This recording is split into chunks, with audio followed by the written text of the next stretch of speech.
Welcome to the Purpose and Profit Club podcast for nonprofit leaders, mission-driven creatives, and social entrepreneurs. Get ready to stop dreaming and start doing. Here, ideas become action. We prioritize purpose and profit. You ready? Let's go. Today, we're going to do troubleshooting in the final installment of the Courage series. Like anything, you start and stop and you start building the muscle and getting better and better at. It's really easy to have some things come up along the way that feel a little shaky, a little wobbly, and maybe want to get you back to the old way of doing things. But we're not doing the old way, so we're going to do some troubleshooting. I polled my followers on Instagram. I asked some friends on LinkedIn and did some research on what some feedback of what was coming up for you in this series. So whether it was the idea of just lead generation in general, which tended to be a big answer, or the idea of rejection, or for some of you, the concept of dealing with success anxiety, dealing with somebody who, a client or customer or donor who says, yes, I'm in, and then having that feeling of like, crap, now I have to do the thing. Now I feel tied to him. Can I even do this? That imposter syndrome that comes up. So the first bit of troubleshooting, let's start with, is this idea of expecting perfection. Okay. So I was on a consulting session actually just a couple hours ago with an organization, and we had several of their staff members on, and we were basically doing a debrief of, what worked in a recent campaign and some things that they might want to do differently in the future. One of the things that came up for them was this idea of basically people participating and engaging with their campaign being really hot and awesome out of the gate and then trailing off. And they were trying to troubleshoot that piece. The first thing that I wanted to do with them is normalize it. Is when you have something that lasts longer than like a day or a week, that's normal. Like that's human nature. We get out of the gate and we're super excited about a thing. That thing could be anything. It could be like, we're going vegan for a month, or I'm part of the 5 a.m. club, like any sort of thing, right? You get super excited. You have high motivation. You have high reward in the beginning. You're literally cheering yourself on in the way that you're talking to yourself throughout the day. Maybe you even have, people in your corner, friends, family, etc., an accountability buddy, like coming out of the gate, helping support you. And then somewhere around day 27, it feels like a grind. It feels like sludge. It feels like, that motivation and that excitement I had to start this new thing or to, whatever, be a part of this, it's not as high. So the first piece is just realizing that that is going to wax and wane, and expecting perfectionism, expecting that, you're going to take daring, courageous action and be just stair-stepping, improving the entire time, 24/7, 365, is setting you up for two things. It's setting you up for failure, and it's setting you up for completely not enjoying the process. So we don't want either of those things. So the first piece is removing that expectation of perfection, expectation that, number one, it's going to go perfectly. You're always going to want to do this. You're always going to want to learn and improve. Let that go. Allow it to wax and wane. I've talked about on the podcast here, we are now in July of the year. I started going to the gym to do strength training I think it was January 2nd, this beginning of January. And it didn't really become a habit until about May is when it clicked in my brain and my body, where I was like, ooh, it's Monday. Monday I go to the gym. Even if it's a holiday, still go to the gym. And what I noticed in the past maybe 4 weeks is, even though the habit has finally formed and finally taken shape, is I feel a little bored. I feel a little the habit's there. I know what I'm doing, right? I know how I'm talking to myself in the pregame and postgame pep talk. Go back and listen to the previous 2 episodes or 3 episodes if you don't know what I'm talking about. And yet that motivation piece is waxing and waning. And so one of the things that I've done is I've implemented two things. One is I'm like, oh yeah, that's fine. I don't always have to be like super excited and motivated in order to stick to this. So I sort of just let that go. The other thing I started to do just this week is try and figure out a way that I can kind of almost like trick my brain into it feeling like shiny, exciting, and new. So what are some ways that you can do that? Like as you go through this process, what are some ways when you feel a little bit like, all right, this is starting to feel a little bit like a grind. How can you make it seem exciting and new again? It could be a small shift. If you make most of your donor or customer visits and calls at 2:00 each day, maybe try it where you do it in the morning. Or maybe try it where, it's habit stacked and you do that in the morning and then, you have your latte thereafter. Like there's some sort of ritual or habit stacking attached to it that just switches it up and just gets you out of a little bit of a funk. That can be really, really helpful. Maybe you decide, you know what, I'm going to go to a different coffee shop and go sit and write these emails that feel a little heavy to write. And I'm just going to go do it in a new backdrop, a new place. Next piece to troubleshoot is this idea of expecting big rewards in a short amount of time. Okay. So for example, going through this courage series, doing the courage sandwich, implementing that, working on how you handle disappointment and rejection, working on success anxiety, and then expecting that you're going to, be the first across the fundraising finish line or experience that big win in, just a couple of weeks or a couple of days. That can be another one of those like setting you up for success. So here's what I want you to do. I want you to be committed to this process for the long haul, for the long game. Okay. This is definitely a marathon, not a sprint, because what we're trying to do here in this process is we're trying to build your muscle of asking for more, of taking more courageous action, of having those conversations with funders that feel bold, that feel scary, and actually leaning into those more often. You will get better at it, but you won't get better at it if it's just where you're looking for, I just want to do this for a few weeks and then I want to close the book, close the door, and never have to do it again until next year. Okay. Like that white knuckling of it. That's not it. That's not what we're looking for. So commit to the long game.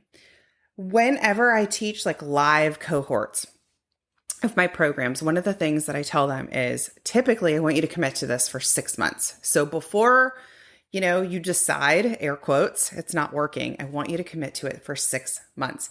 That way it just calms your nervous system instead of feeling like, snip, snap, snap, we got to try a new tactic. Just calm your nervous system and say, we're doing this for 6 months. Okay. It doesn't mean, you don't make small shifts along the way. That's not it. But for you to abandon the whole tactic, we're not doing that. Okay. So be there, committed for the long game. But this is the caveat to that piece. You've got to find the short-term wins and you need to celebrate those short-term wins. And let me give you a really important example of a short-term win. A short-term win that I want you to celebrate is the action you're taking, not just the yes. So, for example, if you email 3 funders and you ask them to meetings and you sit down for a Zoom meeting with them or an in-person meeting with them, and you ask them for a significant gift higher than their last gift, or maybe you're sitting down with a brand new funder and you ask them for a big, daring, audacious gift, that's a win right there. Even if they say yes, no, maybe, whatever. Just the act of taking that action is a huge win worth celebrating. Because if you're listening to this series, likely it's because you need the nudge to take that action and you haven't been taking that action. You've been taking safe action. You've been asking for safe amounts of money, right? You've been asking for safe donation amounts, right? And we're pushing you out of that comfort zone. We're pushing you towards the place that you want your mission to be. We were pushing you towards that next layer of revenue growth, okay? So you need to celebrate that action. Really, really important. And that's an action you can celebrate weekly, right? So really important. Same like we're doing with the pregame and the post-game pep talk, in the post-game, like as you have some space away from whatever that action was, celebrate it. Maybe it's at the end of the week. Maybe it's on Fridays. Write down a list and be like, these are my wins for the week. And the wins for the week could be like, sent the email I didn't want to send, made the ask, was in the zone, was in flow, was in, really felt my groove with this person. That has happened to several of my clients lately where they said to me, Christina, I just felt like we were in a groove, in a funder meeting, in a prospective client meeting, and I knew what to do. Like that's a win worth celebrating. Okay. So celebrate these short-term wins. I want to share with you an example of dealing with rejection in a way that I didn't share in the previous episodes. So next piece to troubleshoot is this idea of when someone says no, right? You're on the receiving end of that face of like, nope, some flavor of that. And it's feeling really heavy. So one strategy I did not mention in a previous episode, I actually learned from my dad. So growing up, I used to sit. So he had a big antique store.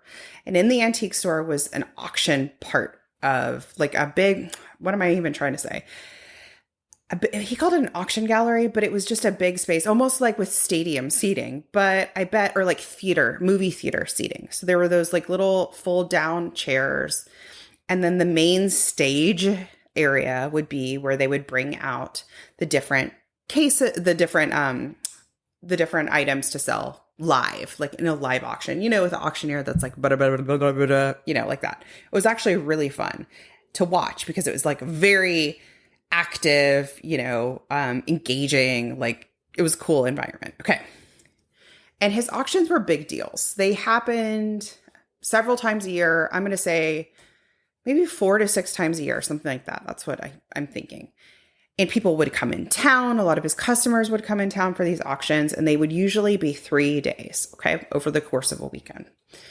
And that's a lot of different antiques. So we're talking like paintings, furniture, collectibles that they're bringing out by item, maybe like you've seen on Antiques Roadshow or something like that, but way faster, right? And they're bringing them out item by item for people to bid on, okay? And there's a catalog ahead of time. So the people who are interested in, a certain piece of furniture knew, that's going, that's being sold on Saturday, and may have it earmarked, like they're interested in buying it. Okay. And he would have what I would call like pillar pieces that like the high value pieces he knew his audience wanted, right? He knew his customers wanted. And those would on purpose, like go out at prime time. Okay. The same way, let's just kind of take a little detour here. The same way that you would announce a campaign at prime time, right? You wouldn't announce a campaign to your audience at 3 a.m., right? Not many people are checking their email or online at 3 a.m. So maybe Saturday evening would be prime time for him, and he'd have a big piece. And in the event, he's got it out there, he's describing it, the bidding starts. And I remember here and there, and it was like a conundrum. It was like, I didn't understand totally what was happening, but what was happening here and there is a piece that he thought would be a pillar piece just wouldn't get a lot of traction, wouldn't get a lot of interest, wouldn't get a lot of bids. Okay. So what happens in that case? What happens is it sputters out pretty quickly, because if you don't have a literal live bidding war, whoever's got their paddle raised, whoever's got their hand raised gets it, and that's it. And they move on to the next one. And here and there, what would also happen is no one had their paddle raised. No one had their hand raised. What does that mean? No interest, no bids. And that was awkward because of a couple different things. One, I knew, I'm like, ooh, this feels awkward, right? No one's really engaging with this thing. No one seems to want it. And I knew, like, well, shoot, this is prime time. Like, what's going on? One of the things that he and his partner would do when that happened is, I remember, like, they both would say it, like, not like they would, one person would say it or maybe another person would say it, but essentially they would say out loud to the microphone, next case, next case. Next case was a literal cue to his team take this piece of furniture or collectible off the main stage, we're moving on, bring the next one out. Whatever the next lot is, the next item number, go ahead and bring it out. But the other thing that it was, besides just a verbal cue to his team, is I actually think that it was like a way of talking to himself, or a way for him and his team to talk to themselves, going, oh, this wasn't it. Let's move on. Right? Do you see the fork in the road? It's not, they don't want me. They don't want, the value we offer in the world. It's, the customer wasn't interested in this. The client wasn't interested in this. Next case. And we go. So if I was on the attendee side of that, and I wasn't, coming from the lens of my father's daughter, but just an attendee, and I saw that, it would be a blip on my radar. It wouldn't be something I thought about, right? Next case, move on. Next case. And on they would go. They would keep their energy up. They would keep their enthusiasm up, and they would just keep going. So that's the next piece. Keep going. So when you find yourself in that place of troubleshooting and it feels heavy, it feels like the thing that you were working towards just hit crickets, or it just hit sputtered out. I want you to literally say out loud to yourself, next case. Maybe you gotta clap. Next case. Move on. Keep going. Okay, so that can be a really easy prompt. You can picture that antique rolling off the stage, that pitch rolling off the stage, okay? The last piece of troubleshooting I want to offer you is a video that went viral a few weeks ago. And it's this woman, she's about to give, I think, some sort of commencement speech for university. And she comes out and she cannot stop laughing. Like, she has the giggles that are I'm laughing watching it. It's like, it's this most delightful set of giggles I've ever seen. And she can't stop it at all, even just thinking of it right now. Like, it is completely uncontrollable. It goes on for way longer than anyone expects. And it's just this moment of pure humanity, right? Of just like, crap, this is just what happened. And in that moment, I think she had two options, right? We all have two options of I feel like this is an example of a complete like sideways. What you were working towards, that courageous action, went completely sideways. Whether it's a giggle fit, or you fumble on your words, or you say the wrong name, or the call to action is wrong, whatever it is, complete sideways moment. Okay. She had two options. One, beat herself up, run off the stage, abandon, feel terrible, maybe even grind through it. But you know what it's like when you're grinding through something and beating yourself up. It's awful. Or just go with it. Just go with it. And I actually feel in watching this, like, you can see her energy. I'll try and include it in the post for this podcast episode, so you can see the video. It's amazing. You can feel in her body language that she's like, this is what we've got. Here we go. Like, I'm laughing. It's almost like hiccups. That's exactly what it's like. It's like hiccups. You can't stop the hiccups. They kind of just go away. You can drink as much water. You can hold your breath. You can do all the things. You can try. But if you're like me, they just go away when they go away. You can't really force an eye twitch or hiccups to go away, right?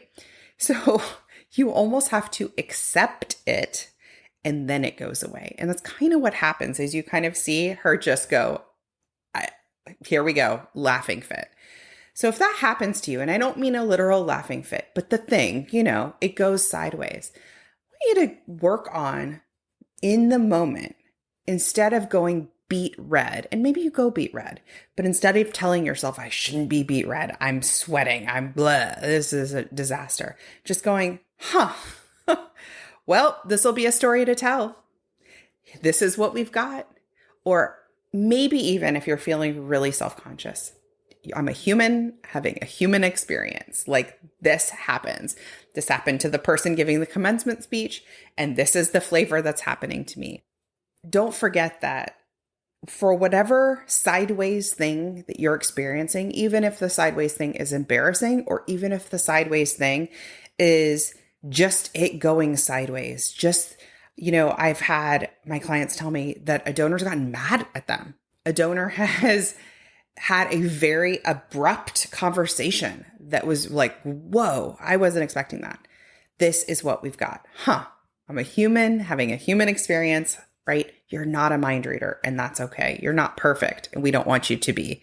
And just allowing for the fact that, like, whether it's physical and it's coming out that way, or it's outside of you, external, meaning it's, somebody, a customer, a client, or donor saying something that you were not expecting, instead of just going and beating yourself up about it, just leaning into it and just saying, okay, where can I get curious? Or where do I need to accept this? Or where do I just need to have peace with this? Like something like that. So you really want to work on, if you're really in the moment or in the post game of it, how you're talking to yourself through it to get on the other side of it. So here's what I want to challenge you to do now that this series has wrapped up, even if you just listened to today's episode. I want to challenge you to take one piece of daring action today, this week, and rinse and repeat and follow through on this action for at least the next few weeks, bonus points, the next few months. So for example, if you're like, you know what, I'm really going to start making more phone calls and really reaching out to donor prospects. Or maybe you're like one of my students and you've decided it's time to get visible and you're going to show up and post way more often, at least once a week, and post videos on LinkedIn and Instagram. And you're going to talk about your mission. You're going to talk about your programs. You're going to talk about your services. Do that for 3 months. Commit to it. At least 3 weeks. But I really want to urge you to commit to daring, courageous action for 3 months. And here's why. When you do something for that long, you're giving yourself the opportunity to go through this entire cycle, the pregame, the postgame, the success anxiety, and you're building the muscle. It's really hard to go to the gym once or twice and have any real muscle gains, right? So give yourself the gift of courageous action and commitment. Go back to this series. If you get stuck, I can help you. Reach out to me, send me a message, and let's talk. Let's talk about where you feel like the most sticky or the most wobbly in your courageous action. And remember, speak kindly to yourself in those inner dialogue moments. What is it? We think 60,000 thoughts a day. I think like 600,000 thoughts a day. Most of them skew negative. So this series is about thinking thoughts on purpose, right? That's this podcast. Thinking thoughts and beliefs with intention, taking action with intention. You're not supposed to be perfect at it. It's not supposed to be rainbows and daisies and sunflowers all of the time. It's just about thinking thoughts with purpose, taking action, and redirecting your brain when those wobbly pieces and parts come up. It's part of the deal. I'm here for it. I know you are too. That's why you're listening to this podcast. That's why you're doing this hard work. That's why you're committed to taking courageous action. Okay, virtual hugs and high fives, because I know this series was expansive and pushing you to those maybe belief edges so that you can stair-step your way to the next layer of not only your own personal growth, but the development of your mission and organization. I will see you next time. You know how they say you should enjoy the journey, not just the destination? Have you ever wondered, how do I crack the code to do that? I can help you do that. I can help you not only achieve your biggest, most daring goals, but the journey to get there. No more overwhelm, no more self-doubt. I want to invite you to book a call with me.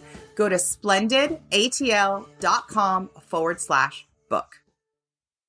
Think you've reached out to everyone in your network? Are you out of ideas to get noticed and get funded? I hear you. That's why I'm giving you a chance to steal my prospect list. Yes, you can generate leads for your nonprofit or impact-driven business. Grab my mini training and list delivered to your inbox instantly. Go to splendidcourses.com/prospect.